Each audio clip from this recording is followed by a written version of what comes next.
नमस्कार दर्शकों, दूरदर्शन हिमाचल के कार्यक्रम कानूनी सलाह में आप सबका स्वागत व अभिनंदन। आज के अंक में मैं आपके साथ अदिति शर्मा।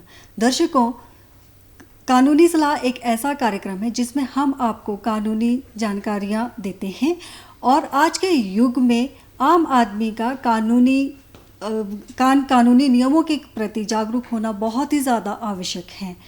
आज का हमारा विषय है कंज्यूमर प्रोटेक्शन एक्ट यानी कि उपभोक्ता संरक्षण अधिनियम, और इस विषय पर विस्तृत जानकारी हम आज लेते हैं एडवोकेट जयदेव सिंह गर्ग जी से। सर, आपका हमारे स्टूडियो में आने के लिए बहुत बहुत स्वागत है। सर, सबसे पहले तो मैं आपसे ये जानना चाहती हूँ अपने दर्शकों के माध्यम से कि सरल शब्दों में जो कंज्यूमर प्रोटेक्शन एक्ट है यानी कि उपभोक्ता अधिनियम संरक्षण अधिनियम है वो क्या है? ये कंज्यूमर प्रोटेक्शन एक्ट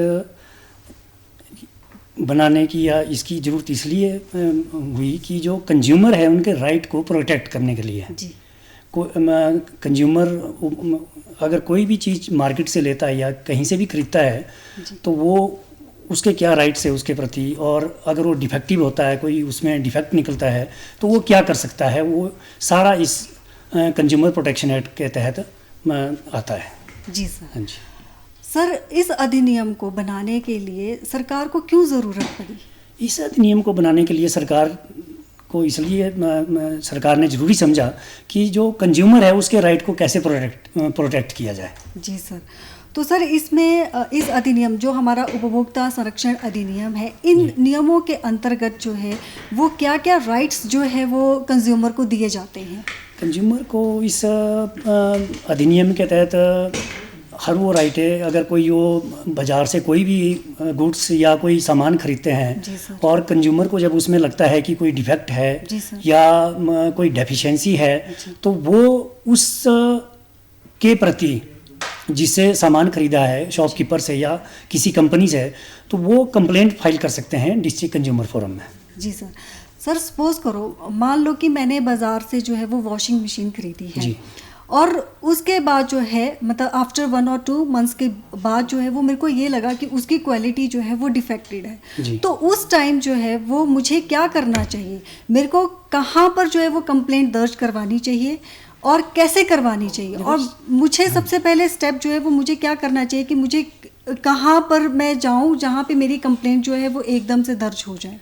सबसे पहले तो जैसे आपने कहा है कि आपने सपोज जैसे कोई वॉशिंग मशीन खरीदी है जिससे जिस भी दुकानदार से या जिस कंपनी से, सबसे पहले तो आपको वहीं जाना चाहिए, उनको आपको बताना चाहिए कि आपसे ये जो वॉशिंग मशीन ली थी इसमें ये डिफेक्ट आ गया और इतना टाइम के अंदर मैंने इतना टाइम पहले ली थी। अगर वो आपकी बात से सहमत नहीं है या आपकी बात को नहीं मानते हैं, उसके बाद आप डिस्ट्रिक्ट कंज्यूमर फोरम में कंप्लेंट फाइल कर सकते हैं उसके खिलाफ। जी सर। हाँ जी। तो सर, मेरे को उसमें कितना टाइम के बाद मैं जो हूँ वो वहाँ पे जा सकते हैं, या हमारी आम जनता जिनको पता नहीं है इसके बारे में, उसके डिफेक्टेड जो हमारा पीस है उसके कितने समय के बाद जो है वो हमें कंप्लेंट करवानी चाहिए? क्या हमें तुरंत करवानी चाहिए या वैसे तो जब आपकी नॉलेज में आ गया है कि इसमें कोई डिफेक्ट है या कोई इसमें बार बार प्रॉब्लम आ रही है तो उसके तुरंत बाद ही आप consumer forum district consumer forum में कंप्लेंट फाइल कर सकते हैं। जी सर। सर, जो हमारा ये जो कंज्यूमर प्रोटेक्शन एक्ट है इसमें जो हमारा एक आम आदमी होता है तो वो वकील का सहयोग जो है वो कब और कैसे ले सकता है? सबसे पहले तो मैं आपको एक चीज़ बताना चाहूँगा कि कंज्यूमर जो है एक सादे कागज़ पे भी कंप्लेंट दे सकता है कंज्यूमर फोरम में जाके। जी सर। और यदि उसको लगता है कि वो खुद उसको अच्छे से कंप्लेंट को डिफेंड नहीं कर सकता या चला नहीं सकता, तो उसके बाद उसको वकील की सहायता लेनी चाहिए। जी सर।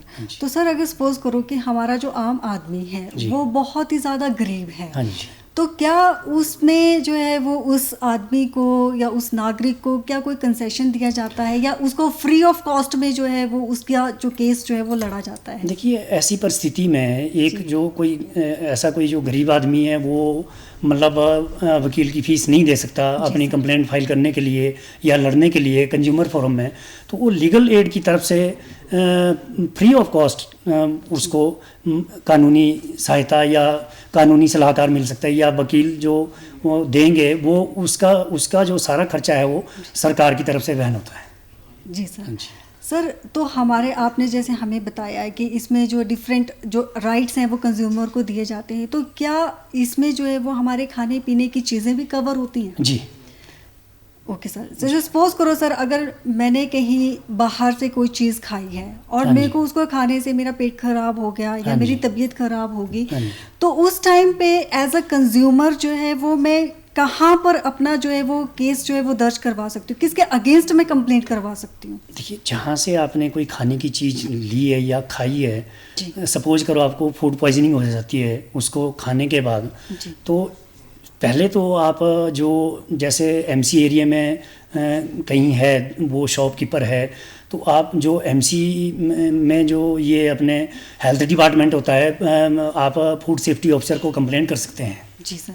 और सर मान लो कि मेरे पास उस टाइम उस खाने पीने का जो है वो बिल नहीं है, हाँ जी, क्या मैं फिर भी जो है वो उस केस को जो है वो दर्ज करवा सकती हूँ? केस को आप दर्ज करवा सकते हैं, लेकिन आपको अपना केस प्रूव करने के लिए आपके पास कोई ऐसा सबूत, बिल वगैरह होना चाहिए जिससे आप साबित कर सको कि कहाँ आपने कुछ खाया पिया या कोई सामान लिया, तो उसको प्रूव करने के लिए आपको वो बिल का होना ज़रूरी है। जी सर। तो सर जैसे अगर सपोज करो कि हमने बाहर किसी अच्छे रेस्टोरेंट में खाया, उसका तो चलो हमारे पास बिल होते हैं, अगर हमने कहीं जो है वो छोटी शॉप्स पे खाया या ठेले वालों के पास खाया, तो क्या हम उसमें भी अपना केस जो है वो दर्ज करवा सकते हैं? देखिए, इसमें भी आप दर्ज करवा सकते हैं। वैसे तो आप बिल की डिमांड उनसे भी कर सकते हैं और उनको देना भी चाहिए, क्योंकि कोई भी चीज़ जब वो बेच रहे हैं या आप ख़रीद रहे हैं तो आपका पूरा राइट है कि आप उनसे बिल की डिमांड करें। जी सर। सर सपोज करो हमारे जो आम आदमी हैं, आजकल क्या होता है सर कि हमारा उपभोक्ता जो है वो इतना जागरूक नहीं है। अगर सपोज करो कि अगर किसी उपभोक्ता ने बिल मांग भी लिया शॉपकीपर से और शॉपकीपर ने उसको बिल देने से मना कर दिया, तो अगला एक्शन जो है वो उपभोक्ता उस शॉपकीपर पे क्या ले सकता है? देखिए, पहले तो अगर कोई आप सामान ले रहे हैं तो आपका पूरा राइट है कि आप उससे बिल की डिमांड करें, क्योंकि आप उसको पैसे दे के कोई सामान ले रहे हैं, वो मना नहीं कर सकता, और अगर वो मना करता है तो उसके खिलाफ आप कंप्लेंट फिर भी कर सकते हैं। सर, जैसे हम आजकल देख रहे हैं कि जैसे हम शॉपकीपर्स क्या करते हैं, वो एकदम से ही बातों को मैनिपुलेट कर देते हैं। अगर उपभोक्ता जो है वो उनसे बिल की डिमांड करता है तो वो बोलता है जी हमें वैट या जीएसटी जो है वो देना पड़ता है, तो हम नहीं दे सकते। तो वहाँ पर उपभोक्ता जो है वो किस तरह से अपने राइट को जो है वो प्रोटेक्ट करके जो है वो कैसे शॉपकीपर से अपना बिल ले सकता है? देखिए, अगर वो ये बात करते हैं कि हमें वैट देना पड़ता है या जीएसटी देना पड़ता है, इस परिस्थिति में तो बहुत ही ज़्यादा ज़रूरी है कि वो आपको बिल दें और आप उससे बिल लें, क्योंकि वो वैट या जीएसटी जो पे कर रहा है वो अपनी जेब से नहीं, वो जो आपसे जो चार्ज कर रहा है, वो जो आपसे जो पैसे ले रहा है वो उसी से दे रहा है, वो वैट या जीएसटी। जी सर। सर, हमने अक्सर जो है वो बाज़ार में ये देखा है कि जब भी हम कोई चीज़ लाते हैं तो शॉपकीपर्स जो है वो बड़े ऑनेस्टली और बड़े उसमें बोलता है कि जी इसकी वारंटी भी है और गारंटी भी है, मैं इस चीज़ की जो है वो 100% गारंटी देता हूँ और 3 इयर्स की वारंटी देता हूँ। तो सर, आम नागरिक को जो है वो इन दोनों चीज़ों के बारे में डिफरेंस पता नहीं है, वो इन दोनों चीज़ों में जो है वो डिफरेंस जो है वो मैं आपके माध्यम से जो है वो अपने दर्शकों को बताना चाहती हूँ, मतलब आपसे पूछना चाहती हूँ कि वारंटी और गारंटी में जो है वो क्या डिफरेंस है?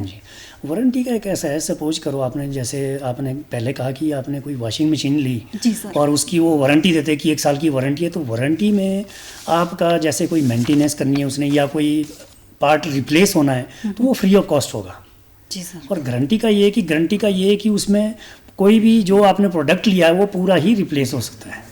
जी सर। सर, अगर शॉपकीपर ने उसको रिप्लेस करने से मना कर दिया तो उस टाइम कंज्यूमर जो है वो क्या कर सकता है? अगर वारंटी पीरियड में या गारंटी पीरियड में शॉपकीपर रिप्लेस करने से मना करता है, उस परिस्थिति में कंज्यूमर जो है वो डिस्ट्रिक्ट कंज्यूमर फोरम में अपनी शिकायत दर्ज करा सकता है।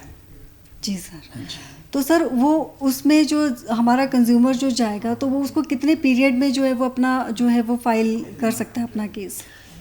देखिए, पहली बात तो ये कि जब कंज्यूमर की नॉलेज में ये आ गया कि जो उसने प्रोडक्ट लिया है उसमें ये कोई प्रॉब्लम है, डिफ़ॉल्ट है या कोई मैन्युफैक्चरिंग डिफेक्ट है, तो सबसे पहले तो वो शॉपकीपर के पास ही जाएगा, जो भी उसने उससे सामान लिया था उसके बारे में उसको अवगत कराएगा कि इसमें मुझे ये प्रॉब्लम आ रही है। अगर वो आपकी प्रॉब्लम को सॉल्व नहीं कर सकता है तो उसके एकदम बाद आप कंज्यूमर फोरम में उसके खिलाफ शिकायत दर्ज कर सकते हैं। जी सर सपोज करो मतलब एज ए कंज्यूमर जो है मतलब एक आम नागरिक के मैं बोल रही हूँ कि अगर मैं एक आम नागरिक हूँ और मेरे को कंज्यूमर प्रोटेक्शन एक्ट के बारे में कोई पता नहीं है और मैंने जो है वो कार ली है, ठीक है, और मैंने कार जो है वो एक जैसे आप बोल रहे हो कि मैन्युफैक्चरर एंड शॉपकीपर होते हैं, तो मेरी कार जो है वो ख़राब हो रही है, मतलब हर महीने उसमें कोई ना कोई डिफ़ॉल्ट आ रहा है, उसमें कोई ना कोई डिफेक्ट आ रहा है, तो उस संदर्भ में मेरे को क्या करना चाहिए? उसमें भी जिस भी एजेंसी से आपने कार खरीदी है, जी सर, वो पहले तो आप उसको कांटेक्ट करेंगे, उसको बताएंगे कि मैंने ये गाड़ी आपसे ली थी, इसमें ये मुझे प्रॉब्लम आ रही है एकदम खरीदने के बाद। तो वो अगर आपकी प्रॉब्लम को सॉल्व नहीं करते हैं तो उसमें भी वही बात आती है कि आप उस एजेंसी वाले को भी पार्टी बनाएंगे और जो मैन्युफैक्चरर है उसको, दोनों को आप पार्टी बनाएंगे और कंज्यूमर एज ए कंज्यूमर आप डिस्ट्रिक्ट कंज्यूमर फोरम में अपनी शिकायत दर्ज कर सकते हैं। सर तो मैं क्या एक ही टाइम पे जो है वो शॉपकीपर के ऊपर भी केस फाइल कर सकती हूँ और मैन्युफैक्चरर के ऊपर भी फाइल कर सकती हूँ? आप एक ही टाइम में जब आप अपनी कंप्लेंट डिस्ट्रिक्ट कंज्यूमर फोरम में फाइल करेंगे, जी सर, उसमें एजेंसी और मैन्युफैक्चरर दोनों को आप पार्टी बना सकते हैं एक ही टाइम में। जी सर, तो सर ये कंप्लेंट जो है मेरे को कहाँ दर्ज करवानी है? ये कंप्लेंट आपको डिस्ट्रिक्ट कंज्यूमर फोरम में दर्ज करानी होती है, जहाँ भी डिस्ट्रिक्ट हेडक्वार्टर होता है हर जगह ये डिस्ट्रिक्ट कंज्यूमर फोरम बनी होती है, वहाँ अपनी आप कंप्लेंट दर्ज करा सकते हैं। जी सर। सर सपोज करो अगर कोई शिकायत करता जो है वो अगर जैसे आपने बोला कि डिस्ट्रिक्ट फोरम में जो है वो केस अपना फाइल करेगा, अगर वहाँ से कोई डिसीजन आता है और वो इस डिसीजन से सेटिस्फाइड नहीं होता है तो उसको अगला स्टेप क्या करना चाहिए? वो अगले जो कंप्लेंट जो है वो कहाँ दर्ज करवाएगा? डिस्ट्रिक्ट कंज्यूमर फोरम के फैसले से अगर पार्टी सेटिस्फाइड नहीं है और वो एग्रीव्ड है उससे, क्योंकि उसमें दोनों पार्टियां होती हैं, एक कंप्लेंट फाइल करने वाला और जिसके खिलाफ आपने कंप्लेंट फाइल की वो दूसरी पार्टी वो, तो वो उस फैसले से अगर आप सेटिस्फाइड नहीं है तो आप 45 दिन के अंदर स्टेट कंज्यूमर फोरम में आप अपना केस फाइल कर सकते हैं, उसके खिलाफ आप अपील कर सकते हैं। वो 45 दिन आप जिस दिन या तो ऑर्डर की डेट से या जिस दिन आपको उस फैसले की कॉपी मिलती है उसके 45 दिन के अंदर आपको स्टेट कमीशन में ये अपनी कंप्लेंट फाइल करनी होती है। जी सर। सर जो आपने बताया कि हमारे पास बिल भी होने चाहिए जो हमारा प्रूफ होता है, सपोज करो जैसे सर मैक्सिमम लोगों को हम देखते हैं या आम नागरिक जो है वो क्या करते हैं कि बाज़ार से कोई भी सामान लाते हैं और वो बिलों को जो है वो वैसे ही फेंक देते हैं। तो सर उस संदर्भ में जो है अगर उसके पास वो बिल ना हो तो हमारा जो आम नागरिक है, हमारा जो आम आदमी है, वो कैसे अपनी फाइल को जो अपना केस जो है वो फाइल कर सकता है? देखिए पहली बात तो मैं ये कहना चाहूँगा कि कोई भी अगर आप सामान खरीदते हैं मार्केट से, आप जो बिल लेते हैं उसको आपको संभाल के रखना चाहिए, क्योंकि सपोज करो कोई आपने ऐसा सामान लिया, वॉशिंग मशीन ली या कोई और चीज़ लिया, उसमें वारंटी पीरियड भी होता है और साथ में उसके वारंटी कार्ड भी होता है, वो आपको संभाल के रखना चाहिए ताकि आपको उसमें कोई प्रॉब्लम आए, उस प्रोडक्ट में कोई प्रॉब्लम आए, कल दिन को आपको अगर कंज्यूमर फोरम में कंप्लेंट फाइल करनी है तो वो बिल और वो वारंटी कार्ड आपके काम आए उसको कंप्लेंट को चलाने के लिए और उसको प्रूव करने के लिए। जी सर। सर तो अगर सपोज करो कि हमारा जो कोई भी प्रोडक्ट है, जैसे कोई भी वॉशिंग मशीन है या कोई भी आपका जैसे कार है, अगर उसमें क्या होता है जैसे हमारी वॉशिंग मशीन है, ठीक है, हमारे पास वारंटी है 3 इयर्स की, तो 3 इयर्स के बाद अगर हमारा वो प्रोडक्ट जो है वो ख़राब होता है तो क्या उसके बाद भी हमारा कंज्यूमर जो है वो अपना केस जो है वो फाइल कर सकता है? देखिए वैसे तो जो आपका वारंटी पीरियड दिया होता है वो मेन उसका ये है कि वारंटी आपको इसीलिए किसी भी प्रोडक्ट की इसीलिए दी जाती है कि उस वारंटी पीरियड में अगर आपको कोई प्रॉब्लम आए तो आप उसके खिलाफ जो है कंप्लेंट कर सकते हैं। जी सर।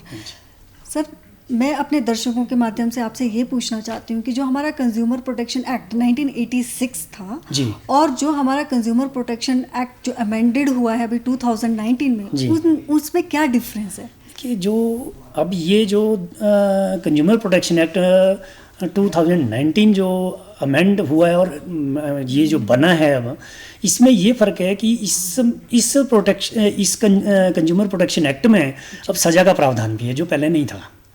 इसमें सज़ा जो है 1 महीने से लेकर 3 महीने तक हो सकती है, और साथ में फ़ाइन 25,000 से लेकर 1 लाख तक हो सकता है, और दोनों भी हो सकते हैं। जी सर। तो सर ये मतलब क्या इसका प्रोसीजर है, किस तरह से जो है वो हमारे आम जो हमारे नागरिक हैं या आम आदमी हैं वो किस तरह से जो है वो इस अमाउंट को जो है वो ले सकता है, क्योंकि हमारे जो आम नागरिक हैं सर वो आजकल इतने जागरूक नहीं हैं। उनको जागरूक जो है वो बनाना सरकार का जो है वो कर्तव्य दायित्व था, और उन्होंने उसके लिए जो है वो इतना बड़ा अमेंडमेंट किया कि ताकि हमारा कंज्यूमर जो है वो इन सब चीज़ों से जो है वो पीछे ना हटे, उसको कोई जो है वो हरासमेंट ना हो, उसको प्रोटेक्ट किया, जागरूक हो जाए, वो जागरूक हो जाए। तो सर क्या जो हमारे पास सज़ा का जो प्रावधान है वो कितने महीनों के बाद होगा, क्या उसको वो तुरंत सज़ा होगी? देखिए वो प्रोसीजर इसका सेम है। आप कंप्लेंट फाइल करेंगे डिस्ट्रिक्ट कंज्यूमर फोरम में, और अगर वो कंप्लेंट आपकी अप्रूव हो जाती है और जिसके खिलाफ आपने कंप्लेंट की वो साबित हो जाता है कि वो गलत है, तो जब वो फाइनल ऑर्डर होगा, तो वो फाइनल ऑर्डर जब होंगे वो उसी समय वो उसमें ये जो भी उसको पेनलाइज करेगा डिस्ट्रिक्ट कंज्यूमर फोरम, चाहे वो पेनल्टी लगाए उसको या सज़ा का प्रावधान वो भी है, वो दोनों हो सकता है। जी सर। सर जैसे आपने हमें बिलों की बात बताई कि हमें बिल जो है वो लेनी चाहिए, तो सपोज़ करो अगर हम 10 रुपये का पेन लेते हैं तो क्या हमें उसका बिल लेना चाहिए? वैसे तो एक जागरूक ग्राहक के नाते लेना चाहिए, और जब आप कोई भी चीज़ खरीद रहे हैं तो वो आप डिमांड कर सकते हैं उस टाइम, जब आप कोई भी चीज़ दुकानदार से खरीद रहे हैं, और आप को उससे बिल मांगना चाहिए। जी सर। उसकी भी ड्यूटी बनती है कि वो आपको बिल दे। जी सर। पर सर आजकल हमने देखा है कि शॉपकीपर्स जो है वो इतना छोटी अमाउंट का जो है वो बिल नहीं देते, वो बोलते हैं कि हम इतनी छोटी अमाउंट का बिल नहीं देते, तो उस संदर्भ में हमें क्या करना चाहिए? मेरा यही है कि मतलब उससे डिमांड करना चाहिए, आपका राइट है। आप कोई भी चीज़ खरीद रहे हैं तो आप बिना बिल के ना खरीदें। तो सर कितना मिनिमम अमाउंट का हम कितना बिल जो है वो शॉपकीपर से ले सकते हैं? मिनिमम अमाउंट ये है कि अगर 100 रुपये से ऊपर की आप चीज़ खरीद रहे हैं तो आपको बिल अवश्य लेना चाहिए। जी सर। पर सर जैसे आजकल हम देख रहे हैं कि शॉपकीपर्स, जैसे हम नोटबुक ही लेते हैं, हाँ जी, जैसे 200 की नोटबुक ले ली हमने, या 100 रुपीज़ की नोटबुक ले ली, तो सर उसमें क्या होता है कि जो हमारे शॉपकीपर्स होते हैं वो हमें बिल जो है वो इश्यूज़ नहीं करते हैं, वो मना करते हैं कि हम इतनी अमाउंट का जो है वो हमारे पास बिल नहीं होता, और वो हंसते भी हैं। तो हमें जो है वो उनको किस तरह से जो है वो मतलब सेटिस्फाइड करना है कि नहीं ये हमारा हक है और हमें जो है वो बिल लेना चाहिए, बस किस तरह से जो आम नागरिक है वो उनको जो है वो ऐसा बोले कि ये आपका जो है वो हक है, मतलब ये हमारा हक है कि हम जो है वो शॉपकीपर से जो है वो बिल लें। जब भी कोई आप जैसे आप कोई स्टेशनरी लेते हैं, जैसे आपने बुक्स की बात की है, जब आप दुकानदार से बुक्स लेते हैं आप उससे रेट पूछेंगे, वो रेट बोलेगा कि ये 200 की है या 300 की है या 100 की है, तो आप जब उससे ले रहे हैं नोटबुक या बुक्स आप ले रहे हैं, तो आप जब उससे रेट पता करेंगे तो आप उसी टाइम उसको बोलें कि आप इसका बिल दो बना के, मैं आपको पेमेंट कर रहा हूँ और ये मैं आपसे बुक या नोटबुक ले रहा हूँ। जी सर। सर सपोज़ करो कि जैसे हम यहाँ पे हिमाचल में रह रहे हैं जी, और हमने जो कोई भी वस्तु ली है वो हमने ली है चंडीगढ़ या दिल्ली से, तो क्या उसमें जो है वो कंज्यूमर जो है वो अपना केस जो है वो फाइल कर सकता है? बिल्कुल कर सकता है उसमें, क्योंकि पहले तो वही बात है कि आप बिल ज़रूर लें, कोई भी आप चीज़ बाहर से खरीदते हैं, और सपोज करो आपने चंडीगढ़ या दिल्ली से कोई सामान लिया है और आपके पास बिल है और आपको उसमें कोई प्रॉब्लम आ रही है, तो आप यहाँ शिमला में भी या हिमाचल में जैसे आपने बात कही, तो आप यहाँ पे भी उसके खिलाफ कंप्लेंट डिस्ट्रिक्ट कंज्यूमर फोरम में दर्ज करा सकते हैं। जी सर। तो सर क्या सर हमारा जो कंज्यूमर है क्या उसको वहाँ पे उस डिस्ट्रिक्ट में या उस स्टेट में जाने की उसको क्या ज़रूरत पड़ेगी, या वो वहीं पे बैठे बैठे वो वहाँ से केस जो है वो फाइल कर सकता है? नहीं, उस जहाँ से आपने सामान खरीदा है, अगर आपने दूसरे स्टेट से खरीदा है तो आपको वहाँ जाने की ज़रूरत नहीं है। आप जब आप अपनी कंप्लेंट फाइल करेंगे डिस्ट्रिक्ट कंज्यूमर फोरम में, तो वहाँ वहीं से आप अपनी कंप्लेंट को चला सकते हैं, और डिस्ट्रिक्ट कंज्यूमर फोरम से उसको नोटिस इशू होते हैं और उसको आना होता है डिस्ट्रिक्ट कंज्यूमर फोरम में। तो सर जैसे सपोज करो कि हमारा कोई डिफेक्टेड पीस है जी। अब डिफेक्टेड पीस जो है अगर वो हमारे पास रिप्लेस ना हुआ हो जी। तो वहाँ पे जो हमारा कंज्यूमर है, जो हमारा कंज्यूमर है, वो किस तरह से जो है वो उस संदर्भ में कैसे वो उस केस को फाइल कर सकता है। अगर वो कहीं दूर जगह पे बैठा हुआ है और उसके पास उस टाइम उसके कोई बिल्स नहीं है, मतलब वो दूसरी स्टेट का है और उसने सामान जो है वो दूसरी स्टेट का लिया है, उसके पास कोई बिल नहीं है और उसने कोई हैवी अमाउंट की जो है वो चीज़ ली है, तो वो कैसे उस टाइम उस केस को फाइल कर सकता है? देखिए, पहले तो मेरा यही है कि जैसे आपने कहा है कि कोई भी हैवी अमाउंट आपने दिया है, सामान लिया है, तो जितनी ड्यूटी शॉपकीपर की या दुकानदार की बनती है कि वो बिल आपको दे, वो उतनी ही ड्यूटी एक कंज्यूमर की भी है कि वो भी बिल ज़रूर लें, क्योंकि वो एक हैवी अमाउंट देके कोई भी सामान या प्रोडक्ट जब ले रहे हैं, ताकि आने वाले कल उसको कोई प्रॉब्लम आती है तो उसको वो प्रूव कर सके, उसको भी बोल सके कि हाँ मैंने आपसे ये सामान लिया था, इसमें ये डिफेक्ट आया है। और अगर वो नहीं उसको मानते तो वो कंज्यूमर फोरम में उसको कंप्लेंट को फाइल कर सकते हैं। सर जाते जाते आप जो है वो कंज्यूमर प्रोटेक्शन एक्ट के बारे में हमारे दर्शकों को क्या संदेश देना चाहते हैं? मैं यही संदेश देना चाहूँगा दर्शकों को कि जो कंज्यूमर प्रोटेक्शन एक्ट है, ये कंज्यूमर के राइट प्रोटेक्ट करने के लिए और कंज्यूमर के इंटरेस्ट को प्रोटेक्ट करने के लिए ही बना है। और हमें जो है मतलब जागरूक होना चाहिए कि कोई भी चीज़ हम कहीं से भी खरीदते हैं, चाहे वो छोटे अमाउंट की हो चाहे बड़े की हो, हम बिल उसका ज़रूर लें। जी सर। एडवोकेट जयदेव सिंह गर्ग जी, आपने आज बहुत ही बढ़िया जानकारी हमारे दर्शकों के साथ साझा की कि किस तरह से हम अपने कंज्यूमर प्रोटेक्शन एक्ट को जो है वो बचा सकते हैं। तो दर्शकों, ये था हमारा आज का कार्यक्रम। अगले अंक में फिर आपसे मुलाकात होगी एक नए विषय के साथ। तब तक के लिए दूरदर्शन हिमाचल की पूरी टीम को इजाज़त दीजिए। धन्यवाद।